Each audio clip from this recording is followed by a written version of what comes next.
Hello everyone, welcome to grammar centre. मी प्रगती.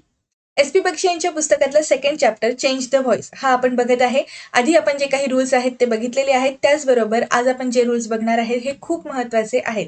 कारण इन्फिनिटिव्ह सोबत आणि त्याचबरोबर जिरंड सोबत कशा पद्धतीने आपण चेंज द व्हॉइसच्या रचना आहेत या ॲक्टिव्हमधून पॅसिव्हमध्ये करू शकतो हे आजच्या एक्सप्लेनेशनमध्ये असणार आहे. आणि सगळ्यात महत्त्वाची गोष्ट, ज्यांना इन्फिनिटिव्ह व्हर्ब्स किंवा मग जिरंड्स म्हणजे काय हेच माहिती नसेल त्यांच्यासाठी देखील हे लेक्चर खूप युजफुल ठरणार आहे. आजच्या लेक्चरमध्ये आपण 2 रूल्स कव्हर करूयात आणि त्यावरचे जे काही एक्सरसाइज दिलेले आहेत ते देखील सॉल्व्ह करूया. आजच्या लेक्चरला सुरुवात करूयात. आजच्या लेक्चरची सुरुवात आपण रूल 7नी करूयात. यामध्ये आपल्याला इन्फिनिटिव्ह बद्दल सांगितलेलं आहे. इन्फिनिटिव्ह म्हणजे काय असतं? टू प्लस व्हर्बचा फर्स्ट फॉर्म वापरलेला आहे किंवा जे ओरिजिनल व्हर्ब वापरलेला आहे त्याला आपण म्हणतो इन्फिनिटिव्ह व्हर्ब. ज्यावेळेस आपण चेंज द व्हॉइसचा अभ्यास करतो त्यामध्ये जी ॲक्शन सांगितलेली आहे ते मेन व्हर्ब जे आहे ते आपल्याला आयडेंटिफाय करता आलं पाहिजे, कारण त्यावरती बऱ्याच गोष्टी डिपेंड करतात. आजच्या लेक्चरमध्ये आपण फक्त व्हर्बवरती फोकस करूयात आणि जे काही बाकीचे जे नियम असतात म्हणजे टेन्सचा अभ्यास असले पाहिजे, त्याचबरोबर सब्जेक्ट आयडेंटिफाय करणं, ऑब्जेक्ट आयडेंटिफाय करणं आणि आधीचे जे लेक्चर्समध्ये आपण बघितलेलं होतं की प्रिपोजिशन्सचा योग्य वापर असला पाहिजे सब्जेक्टच्या आधी ज्यावेळेस पॅसिव्हमध्ये रचना असते. हे सगळे नियम तुम्हाला या सेंटेन्सेसमध्ये लागू करून बघावेच लागतील. पण आपण आज जो रूल बघत आहे यातला मेन फोकस आपला हा इन्फिनिटिव्ह व्हर्ब्सवरच असणार आहे. आपण डिरेक्टली एक्झाम्पल्स बघूयात म्हणजे तुम्हाला लक्षात येईल. फर्स्ट आहे she is to write a letter. या सेंटेन्समध्ये शी हा आपला सब्जेक्ट आहे. इज हे आपण एक हेल्पिंग वर्ब म्हणून वापरलेला आहे जो इथे आपल्याला टेन्स दाखवतो. वाक्यातला टेन्स आपल्याला कशावरून कळतो तर मोस्ट प्रोबॅबली आपल्याला हेल्पिंग वर्ब्स असतील तर ते देखील उपयोगी पडतात आणि त्याचबरोबर जे वर्ब्स असतात त्यावरून आपल्याला टेन्स कळतो. त्यामुळे आपल्याला इज या वर्बमधून टेन्स कळलेला आहे जो आहे सिंपल प्रेझेंट टेन्स. त्यानंतर इथे हेल्पिंग व्हर्बच्या नंतर इन्फिनिटिव्हचा वापर झालेला आहे. म्हणजे टू हे प्रिपोजिशन वापरून नंतर मग आपण इथे राईटचं V1 म्हणजे हे जे ओरिजिनल व्हर्ब आहे ते वापरलं आहे आणि मग आपला ऑब्जेक्ट आहे. ही जी रचना आहे ही आता आपल्याला पॅसिव्ह व्हॉइसमध्ये कन्वर्ट करायची आहे. ऑब्जेक्टनी सुरुवात करत असतो आपण पॅसिव्ह व्हॉइसची वाक्यरचना करत असताना, त्यामुळे अ लेटर हे आपलं ऑब्जेक्ट असेल आणि त्यानंतर जे हेल्पिंग वर्ब वापरलेलं आहे हे इथे सिंग्युलरच वापरलेलं दिसतं, कारण लेटर हे एक सिंग्युलर नाउन आहे. बरोबर, आर्टिकल ए देखील वापरलेलं आहे म्हणजे हे निश्चितच सिंग्युलर आहे. मग a letter is to be return हे कन्वर्ट करून मग ती रचना पॅसिव्हमध्ये योग्य होणार आहे आणि जो सब्जेक्ट आहे तो इथे आपण बाय हर असं लिहिलेलं आहे. इथे आता महत्वाची गोष्ट काय लक्षात ठेवायची, टू नंतर जे V1 वापरलेलं आहे ते आपल्याला पॅसिव्ह व्हॉइसमध्ये कन्वर्ट करताना कंपल्सरी V3 मध्ये तर करावंच लागेल. म्हणजे आपण पॅसिव्ह मधल्या ज्या रचना असतात त्यांमध्ये V3चा वापर म्हणजे पास्ट पार्टिसिपलचा वापर करणं कंपल्सरी असतं. मग हे आपण केलं, पण मग इथे आपण टू आणि हे जे V3 करत आहोत यांच्यामध्ये एक हेल्पिंग वर्ब घ्यावं लागतं आणि ते प्रत्येक वाक्यामध्ये बी हेच असणार आहे. म्हणजे मी तुम्हाला खूप आधीच्या अगदी सुरुवातीच्या लेक्चर्समध्ये सांगितलेलं पीवायक्यूची जी सिरीज आहे व्हॉइसची त्यामध्ये देखील मी तुम्हाला हा रूल सांगितला होता की नेहमी लक्षात ठेवायचं V3 आपण ज्यावेळेस बनवत असतो एखाद्या व्हर्बला ओरिजिनल फॉर्ममधून पास्ट पार्टिसिपलमध्ये कन्वर्ट करत असतो त्यावेळेस त्याचा फॉर्म चेंज करण्याच्या आधी एखादं हेल्पिंग व्हर्ब वापरलं जाणं महत्त्वाचं आहे. कोणतंही व्हर्ब असेल त्याचा तुम्ही ज्यावेळेस फॉर्म चेंज करता त्यावेळेस त्याच्या आधी त्याचा जो फॉर्म चेंज करत आहोत त्याचा जो टेन्स आपण दाखवत आहोत ते सांगण्यासाठी हेल्पिंग व्हर्ब्स वापरले जातात. आणि ज्यावेळेस इन्फिनिटिव्हचा प्रश्न असतो म्हणजे टू प्लस V1 ज्यावेळेस आपण वापरलेला आहे त्याच्या वाक्यरचना पॅसिव्हमध्ये करत असताना टू नंतर बीचा वापर करायचा, सर्रास सगळीकडे हेच येणार आहे आणि मग V3 असेल. आणि सगळ्यात महत्त्वाची गोष्ट हे सगळं एकत्र वापरायचं. म्हणजे टू इकडेच लिहिलं त्यानंतर मध्ये काही शब्द टाकले त्याच्यानंतर मग V3 कुठेतरी बनवलं असं काही करायचं नाही. हे सगळं एक सलग आलं पाहिजे. हा एक रूल आहे जो अलिखित आहे पण मी तुम्हाला समजावं म्हणून व्यवस्थित सांगितलेलं आहे. सेकंड एक्झाम्पल बघूयात आपण परत एकदा. दे वर टू कम्प्लीट द वर्क. या ठिकाणी टू कम्प्लीट हे इन्फिनिटिव्ह वापरलेलं आहे. आपण त्याला कन्वर्ट करत असताना पॅसिव्हमध्ये टू बी कम्प्लिटेड वापरलेलं आहे. या ठिकाणी हे बाय देम जे लिहिलेलं आहे हे इथे आपल्याला सब्जेक्ट माहिती आहे म्हणून वापरलं आहे. जर हा सब्जेक्ट इनडेफिनेट असला असता तर आपण हे गाळलं असतं. म्हणजे जे काही आधीचे रूल्स आहेत ते तर आपण सगळीकडे कव्हर करायचेच आहेत. ऍक्टिव्ह व्हॉइस मध्ये वाक्य काय होतं, दे वर टू कम्प्लीट द वर्क आणि आपण त्याची पॅसिव्ह मधली रचना कशी केलेली आहे, the work was to be completed by them. या वाक्याचा अभ्यास करत असताना आणखीन एक गोष्ट लक्षात ठेवा, वर्क नंतर आपण सिंग्युलर हेल्पिंग वर्ब वापरलेलं आहे. थर्ड सेंटेन्स आहे my sister has to buy a new car.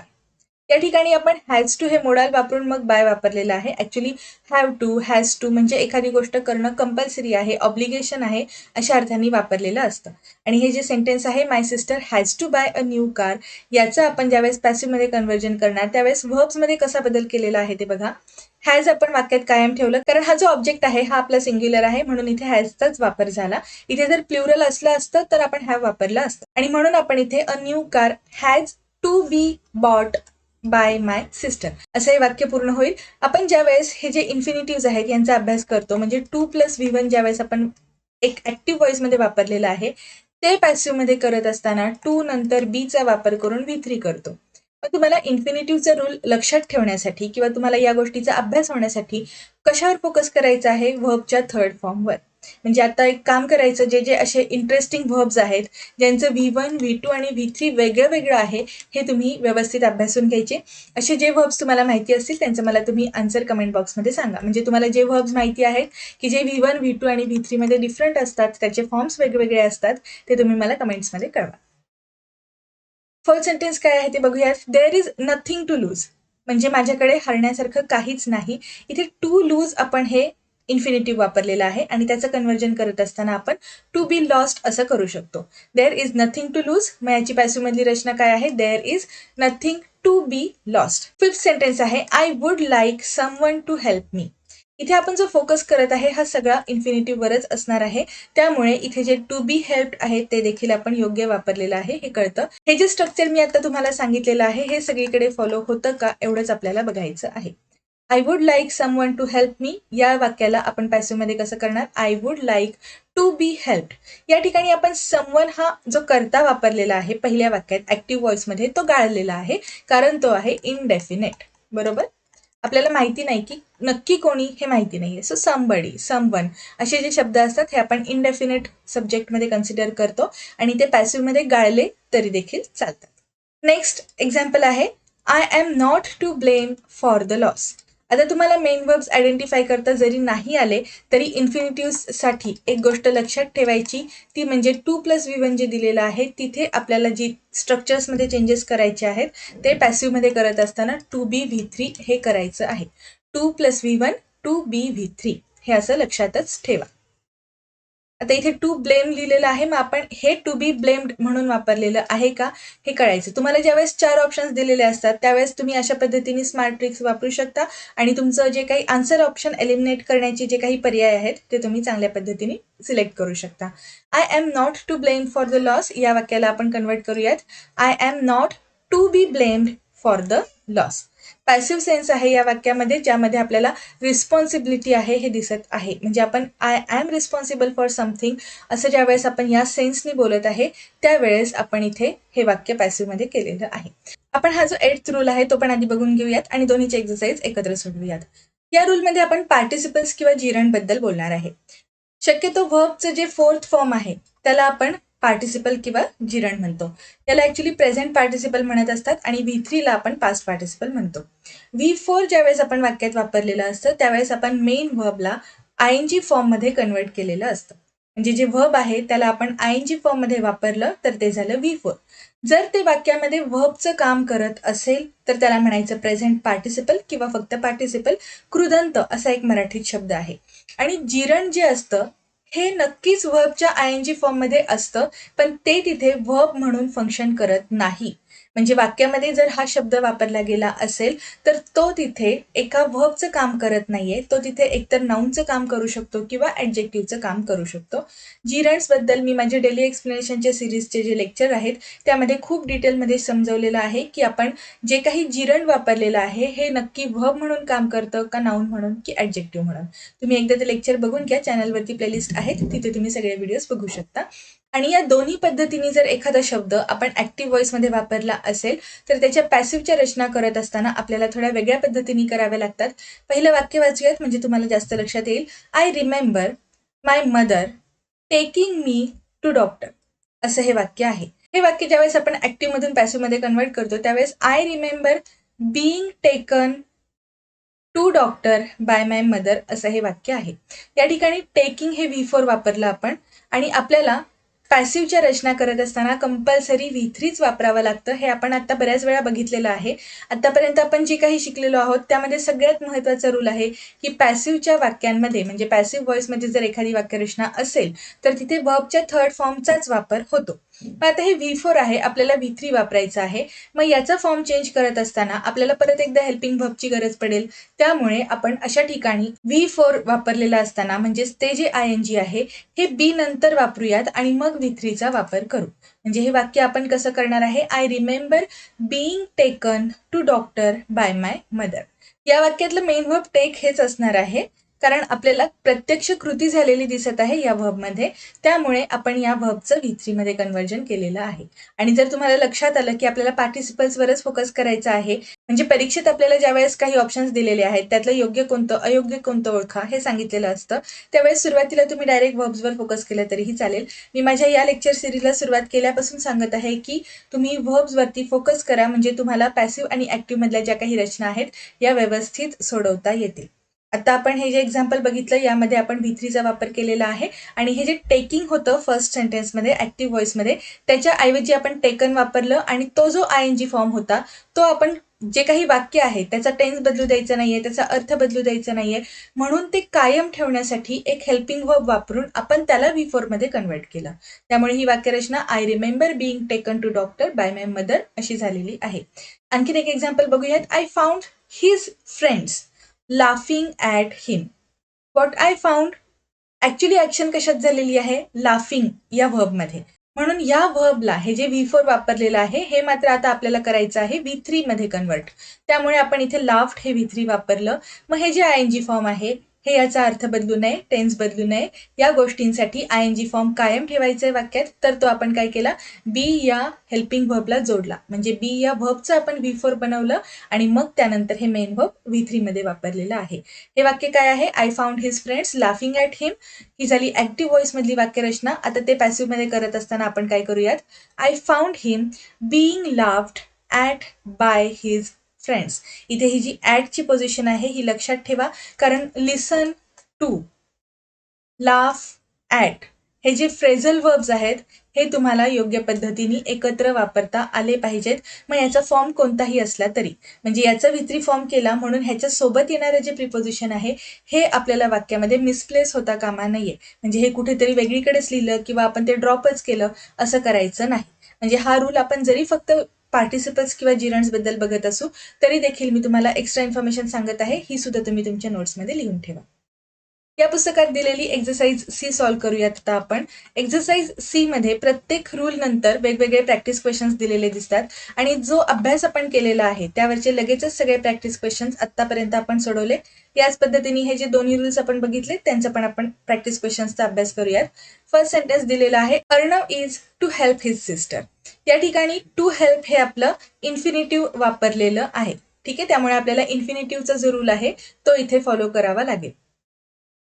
मग अशी आपण स्ट्रक्चरचा अभ्यास केला त्यावेळेस काय सांगितलं होतं, 2+V1 असेल तर ते कन्वर्ट करत असताना पॅसिव्ह मध्ये आपण कशा पद्धतीने करणार, 2BV3, 2+V1 2BV3 ही आपली रचना असणार आहे.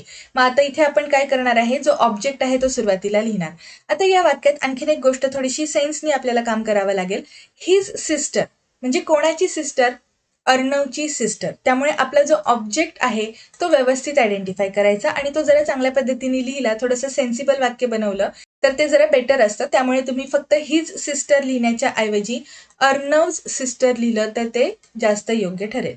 त्यामुळे Arnav's sister is to be helped by him अशी वाक्यरचना केली पाहिजे.